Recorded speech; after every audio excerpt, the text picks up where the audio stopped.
When Moses, who grew up in Egypt as a prince, returned from exile, he confronted Pharaoh with a very important command from God: "Let my people go." But Pharaoh, who was very stubborn, said no. He didn't care that the Israelites were suffering and wanted to be free. So God sent 10 plagues to Egypt. The first plague was really strange. The Nile River, where all the water came from, turned into blood. The water became red and thick. It smelled really bad and all the fish died. People couldn't drink or use the water. It was a big problem for everyone. But Pharaoh didn't change his mind. Then God sent a plague of frogs. They came from the river and were everywhere, in houses, beds, and even in the food. The noise from all the frogs was super loud, but Pharaoh still didn't listen. After the frogs, God sent a plague of lice. They were everywhere, crawling into hair and onto skin. They made everyone itchy, even the animals. It was really uncomfortable. People tried to get rid of them, but it was impossible. Even in this discomfort, Pharaoh's mind was still not changed. Then the fourth plague hit, and wild animals started showing up everywhere. They went into people's houses and walked around the streets, making everything scary and messy. Lots of animals took over, making it unsafe to go outside. Everywhere was filled with the noise of these wild animals. But even with all this trouble, Pharaoh still wouldn't change his mind. The fifth plague was very sad. A sickness hit all the animals like cows, sheep, and horses. They got so sick that they died. This was a big problem for the Egyptians, who needed these animals. People were very sad, but Pharaoh was still as stubborn as before. The sixth plague was painful boils, really bad sores that popped up on everyone's skin. It hurt a lot, made people very uncomfortable, and made it hard to move.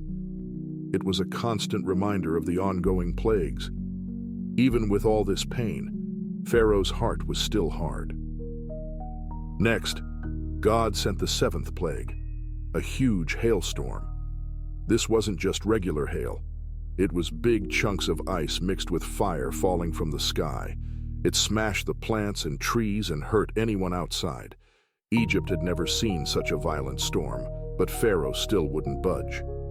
After the hail, God sent the eighth plague, locusts. They came in a giant swarm and ate up everything green that was left.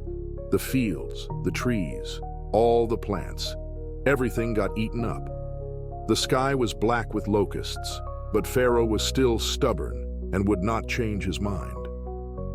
Then the ninth plague came, darkness.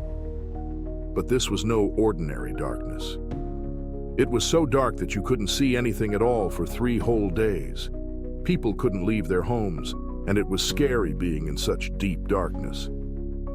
But still, Pharaoh didn't change his mind. Finally, the last and worst plague came. It was the saddest night in Egypt. The firstborn child in every family, and even the firstborn of the Pharaoh, died. From the smallest house in Egypt to Pharaoh's big palace, everyone was sad and crying. This was the moment when Pharaoh's heart finally changed. After Pharaoh's heart finally changed, he told Moses, "Take your people and leave Egypt." So Moses led the Israelites away from their life of hardship towards freedom. But this was not the end of their story. As the Israelites packed their belongings and left Egypt, they were filled with hope.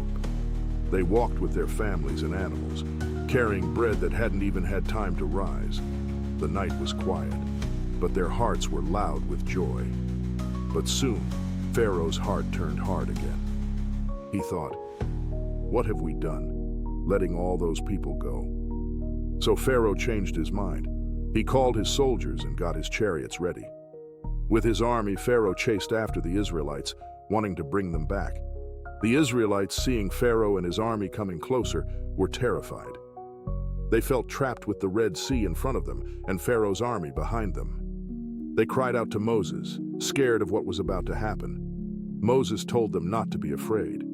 He said, "Stand still, and you will see how God will save us today." Then Moses raised his staff over the sea, And something incredible happened. God made a strong wind blow, and the waters of the Red Sea split apart. The Israelites walked through the sea on dry ground, with walls of water on both sides. It was a path of escape no one could have imagined. As they walked all night, their path illuminated by a miraculous light, they marveled at the sights around them. Through the clear walls of water, they could see fish of every color and size, swimming in and out of the coral in the sea's hidden depths. They saw creatures they had never seen before, wonders of the deep that glowed with their own light, casting a beautiful glow on the path ahead. By morning, they had reached the other side, safe from Pharaoh's reach. When Pharaoh's army tried to follow them through the sea, the waters came back together.